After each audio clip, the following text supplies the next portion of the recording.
we get these orbs that come through, you know, and they can be little, or they can be 3 feet in diameter, and they kind of float through, and they float through our valley, and they're flashing and pulsing, and then they, you know, disappear and move off. And it's a consciousness, and you Yeah, that's what I was going to ask you. Yeah, you can have. Are these consciousness? Are these some of these, say, like UFOs or orbs, consciousness that have been able to survive the wheel of reincarnation with their consciousness and continue to go through the different like dimensions of this reality, or multiple dimensions of this reality within the multiverse? Yes, and there's a whole bunch of other stuff in there that we can't even perceive, you know. And they don't.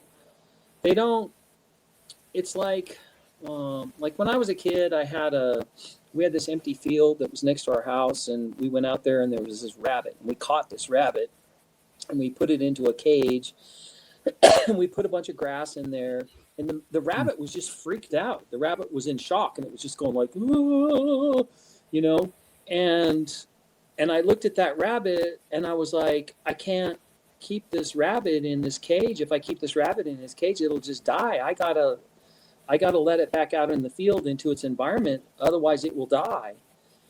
And so when these higher dimensional beings, they come, it's like that, you know, except we're the rabbit. And, you know, it's so frustrating. Like, I had these 3 11-foot tall, their heads were like, I don't know, maybe almost 2 feet in diameter, and their shoulders were broad, and then their bodies tapered down. And there are 3 of them that came to me right when I got to Crestone, and they were right outside my window.